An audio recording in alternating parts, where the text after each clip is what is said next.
মান ইয়াশরি নাফসাহু ইবতিগা মারদাতিল্লাহ, আল্লাহকে খুশি করার জন্য, আল্লাহর রাসূলকে খুশি করার জন্য তার জান বিক্রি করে দিল, সম্পত্তি দিয়ে দিল, আর রাসূল করিম সাল্লাল্লাহু আলাইহি ওয়াসাল্লামের দরবারে এসে গেল।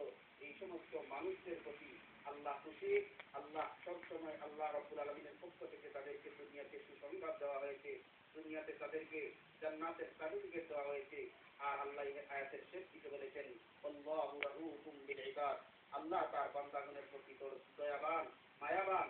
আর সে কারণেই আল্লাহ রাব্বুল আলামিন তাদের উপরে খুশি হয়েছেন।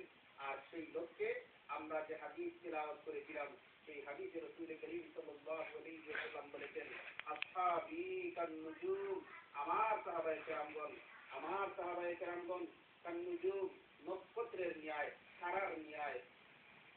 আর যে কেউ বিআইয়িহিম ইহতাদাইতুম, যে কেহই তাহার